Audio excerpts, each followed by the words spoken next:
daawadayaasha qiimaha qaaya loo kusoo dhawaada barnaamijkeenii Saameenta nolosha Qurbaha oo awal badaadihinayay mahad carabe sidaaba ula socotiin ayaamahan waxaa dhacay dilooyin aad u fara badan ee ugu dambeysay oo 16 sano wiilka lagu digaayay magaalada Toronto gaar ahaan xaafadda Etobicoke Dixon Maxamed Sheekh waa nin isla markaana ah iimaan oo ku xiran Masjid Al-Nur wuxuuna wax ka qabtay waxyaabo badan booliiskana isla markaana la shaqeeyay caaw wuxuu nala joogaa studiogeena Toronto ee wadanka Canada waxaan jeclaan lahaa inaan soo dhaweeyo Maxamed Sheekh Assalamu alaykum warahmatullahi wabarakatuh Maxamed Sheekh welcome to our studio in Toronto Wa alaykum assalam wa rahmatullahi wa barakatuh.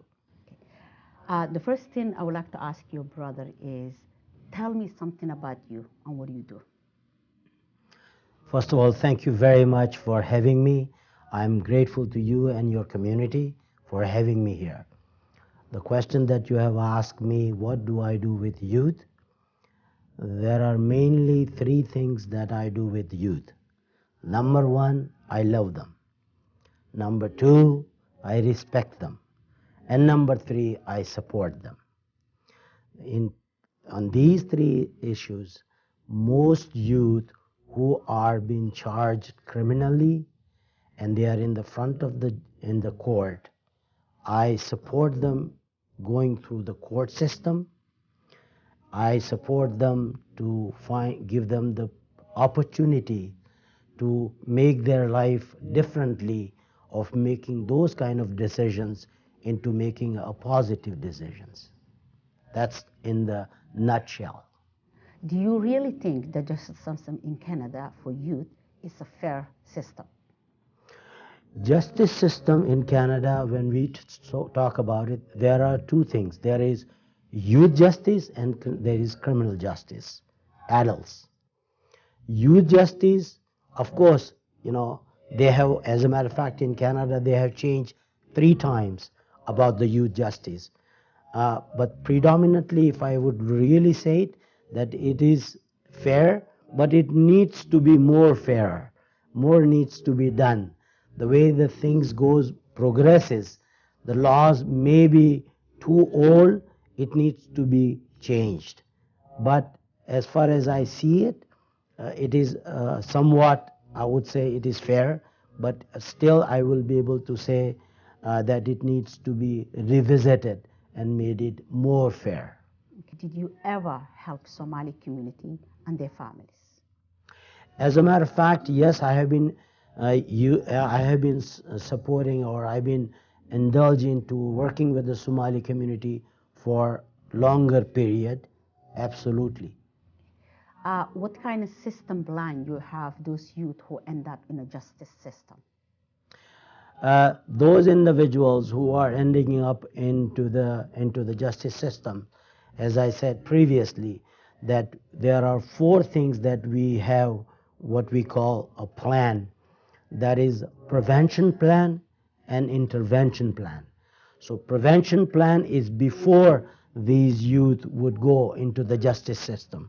And the other one that I said, intervention plan, it is when they are already been charged and before they go into the justice system, because the police are the ones who charges them.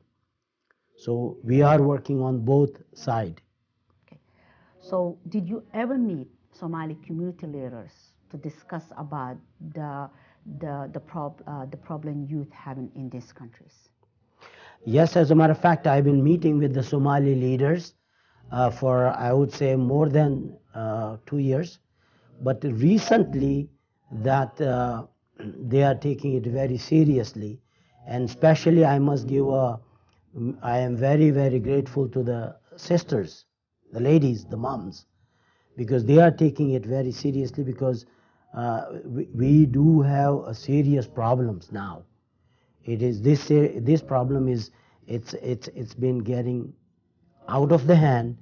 And right now, these Somalian leaders, what we call so-called, and the moms are very, very supportive, and they are waking up and they are supporting me very well. So hopefully, inshallah, when we will do something, something will come out. In your opinion, Somali community do not have something called unity, and in order to resolve the issue we have as a Somali communities, we should come together. What you recommended in order to help those youth who end up in a justice system? It's a very nice question. When we talk about the unity, you see what happens that it is a norm when the youth get into the trouble. Immediately we start blaming each other. The mother will be blaming the father, father will be blaming the mother, we will be blaming the community, we will be blaming the system, we will be blaming the police. End of the day that we all has to come out and turn on and say that, okay, there is a problem.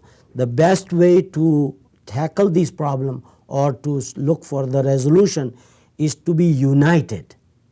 We cannot pinpoint the fingers at each other by blaming. Now the time has come saying that, okay, how can we resolve this issue? And I would encourage, I would beg of you, I would beg of the community at the overall, is that this is the time that we got to be united. And I always say, what can you, anybody, bring it onto the table to resolve the issue, rather than saying that, it is not my fault, it is the fault of the schools, it is the fault of the police, it is the fault of the mother, it is the fault of the imams. This is not the time. The time has come that unless and until, if we do not unite, these youth will not get any support from us that we are claiming to give them the support. Okay. What's going to happen if a family of 6 people, mother, father, and 4 kids, one of the child end up in system? What happened to the rest of the family? Did they become more lost it, or maybe they cannot support their families, or they cannot support each other? What do you see in that family, the influence about the justice system? Okay, if you look at it, family, let's look at the family. What I have seen practically, that once one of the youth has been made a mistakes or fallen, what we call he is on the ground, immediately we start deciding that he has put down the whole family on the ground, which is not true. We all make mistakes. Now the time has come that we got to support this individual lifting up by supporting him. What we do, we blame that individual, whether it may be a girl, it may be a boy. We turn on and judge them by saying that he has disgraced us, our family. That's one thing happened. The same thing happened with when you said the justice.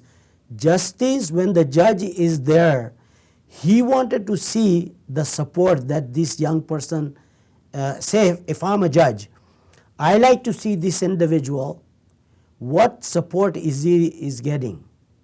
Is he getting a support from a family, from the community, from the other places, like example, the support workers, example like me or other people?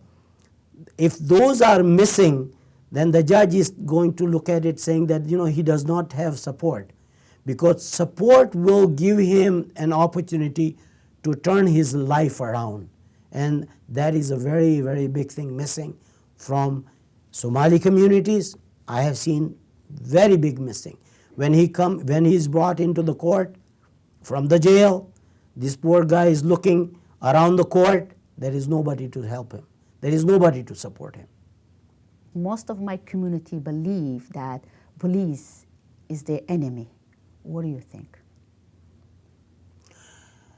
When they look at it, when you said about the community look at it as a police as their enemy, because the way the police does their job. Yes, there is no doubt about it that they have to learn their job as well. Just to let you know that I have been involved with the police. I was a police chaplain. Police chaplain meaning that, I used to, I came up with the two booklets, that what the police must know about the Muslims and what the Muslims should know about the police.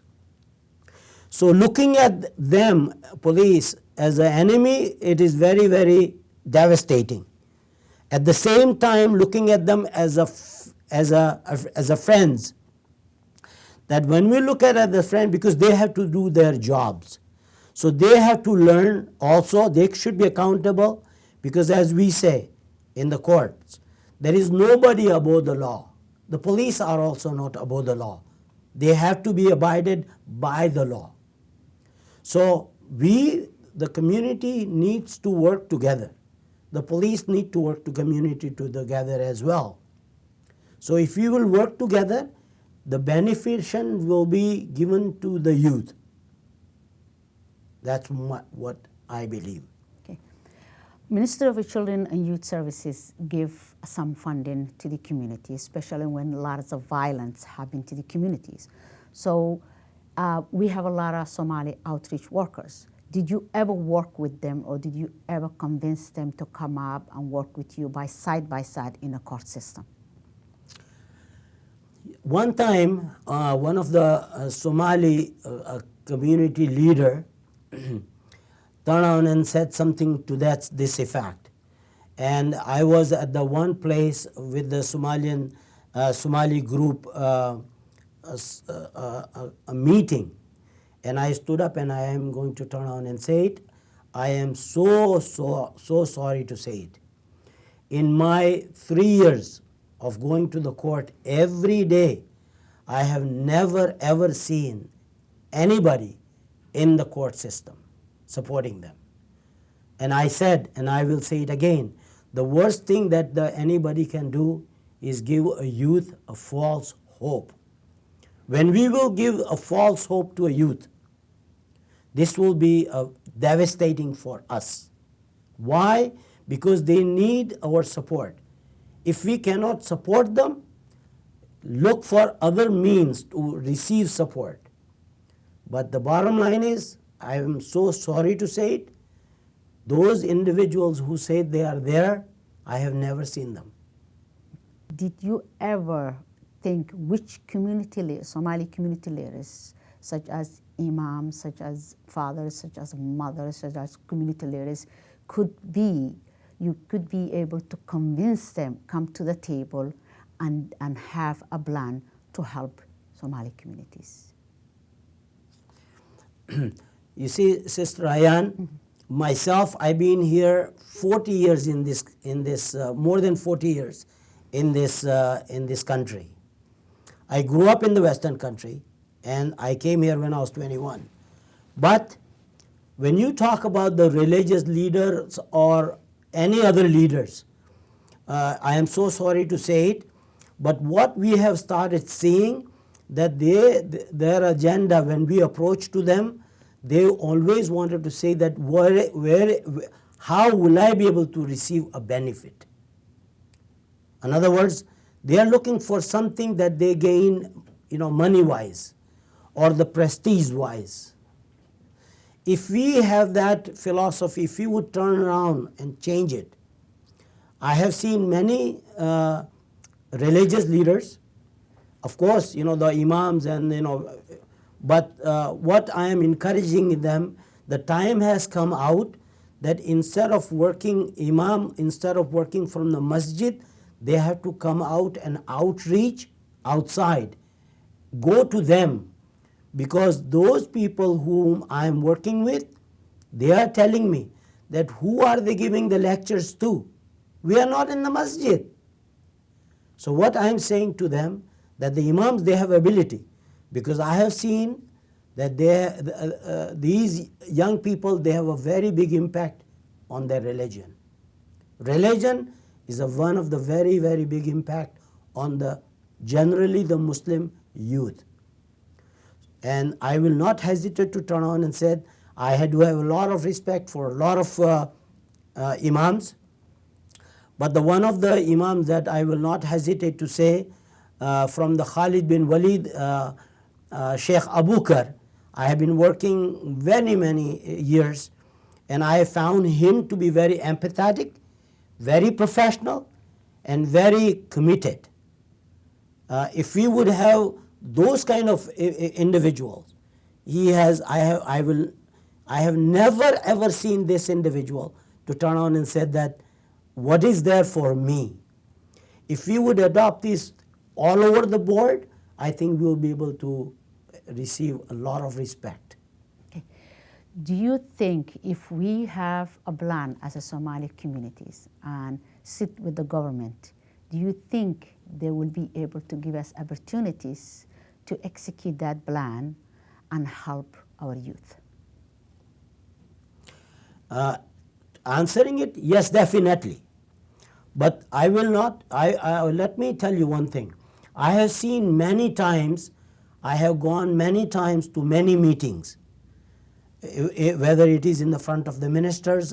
Recently, last month, we were at the meeting, what we call Jain Hub, where there was a Somalian minister, Honorable Ahmed Hussein, who happens to be the immigration minister, who happens to be the MP, Minister of Parliament.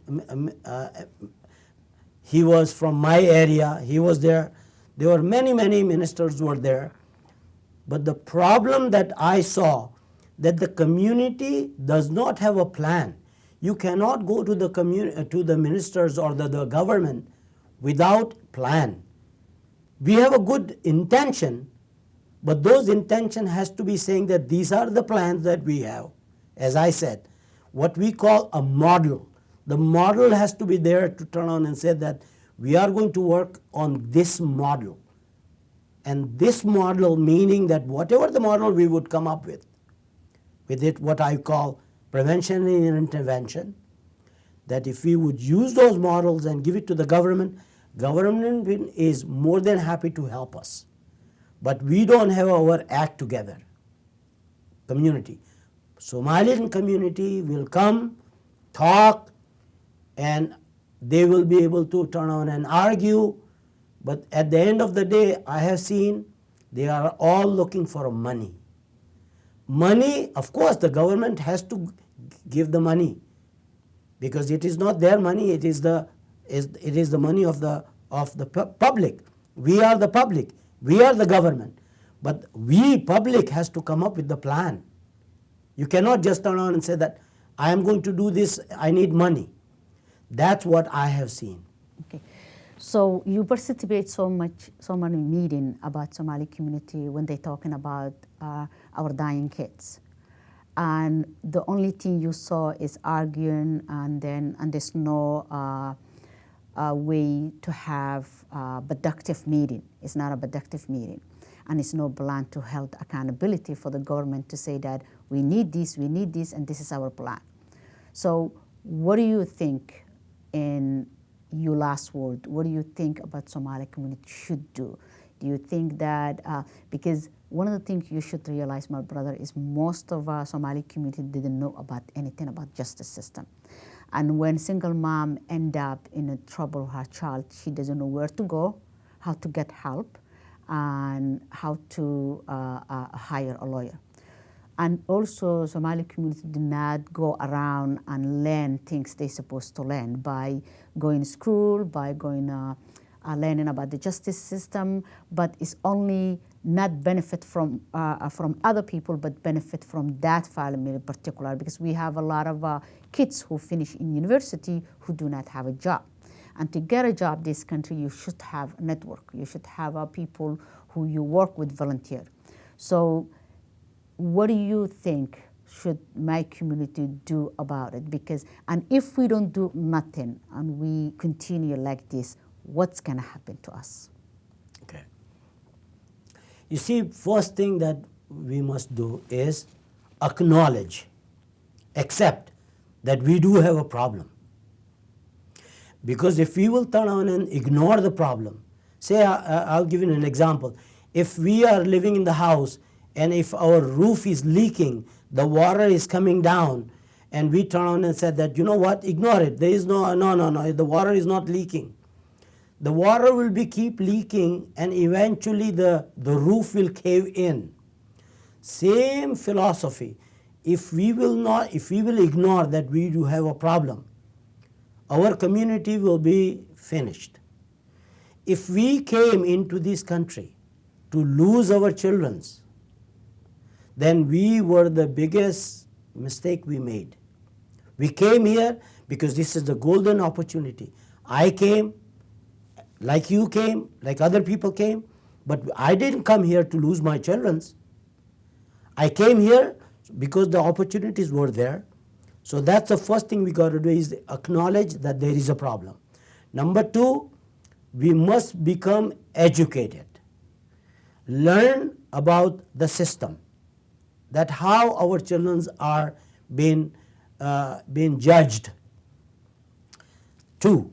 Number three, like the last time that many of my sisters, that we have been putting them into what we call restorative justice.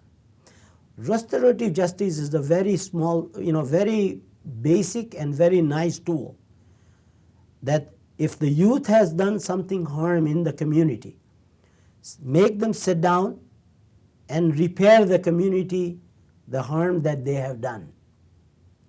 Example, if they have been caught stealing, shoplifting, make them pay, make them write the apology letter, so this youth would learn. But if you are going to ignore in saying that, this is not, my fault, it is not my child's fault, it is the child's fault of the sister so-and-so. That's what I have seen. We are blaming each other rather than saying that, okay, my child is my child and her child is also my child. They are all our children. And this way, learn. Also, empathize. I keep saying the words using empathy. Empathy means if I was that child, I was 15 years old, I did something wrong, how would I be expecting the community to do with me? The imams, the mothers, the community members. What we are doing, we are saying that no, we are okay, it's the other people they are wrong. That is not right. I am also going to take this opportunity to turn on and say to the imams, when these young people are coming, if they are coming with the Na'uz Billah, their hairs are long, their pants are down, do not tell them that, this is haram, this is haram, this is haram. Let them first come. Our religion is merciful, our Prophet is merciful, and only thing that we are doing is we should be merciful. When we will show the mercy, these young people will come to us. If we are going to judge them by Na'uz Billah, we judge the young girls when they are not putting the hijab on, the imams will turn on and say, this is haram. My dear respected friends, absolutely you are right. But remember, they are coming into the house of Allah. House of Allah, Allah is bringing them into the masjid. We are putting you there so you can bring them more. We are not giving you your wages, or we are not supporting your wages, your earnings, by throwing our children out of the masjid. So my suggestion to you is, we all, whether they are mothers, they are fathers, we should be empathized. And I will beg the parents, the fathers, that be committed. Those children are here. We should be committed. They made mistakes. They need support. Are you telling me that we never made mistakes? No, we human. I don't know about other people, but look at me. I am an old man. I will say that may Allah forgive me the mistakes I made. But my mother was there for me. My father was there for me when I made mistakes. And I will be there for my kids. And we all should be there for our kids, because they are all our children. So my last thing is, please be committed. Help them. Don't say that I was the best, I am the best. We all made mistakes. And we are not angels, we are not prophets, we are human beings. I went to one of those meetings, and one of the parents said that most of the mothers hide their kids because they say that he's in China studying doctor, and instead he's in prison. You think that mother have a right to say what she wants in order to protect her families? Absolutely no. Mothers, it is they have a good heart. My mother would have been doing the same thing by supporting me, but hiding them. I'll give you an example. These young people, we used to do small things, maybe stealings and all that, but I am involved with the heavy stuff, meaning that I am working with the gangs. These individuals that they might have shot somebody, and the mother would know, because mother knows their sons better than anybody else. These young one who has done something wrong, please don't be afraid, because he needs help. He may be needing help. Not only this, so the best thing to do, if you know that your son has done something very wrong, big, try to get lawyers. Get the lawyers or get somebody to help them so that he would be receiving help. By hiding, if somebody has a disease, a big disease, and if you try to put down into the closet, that disease is not going to be gone. It has to be looked after. Yes, I have seen also that example. I'll take this opportunity that if some individuals has a mental issues, that we turn on and say that, let's read Quran. Of course, Quran will definitely help because I'm a Muslim. Alhamdulillah. Definitely it will help. But he needs right now the medical doctor. So read the Quran, but take him to the medical doctor. Don't hide him into the closet. Same disease, this individual who has came with the gun, and you know that he's hiding a gun. Before the police comes, right? Turn on and say that, okay, let's bring somebody, bring Sheikh Imam or anybody, saying that, okay, this is what has been done.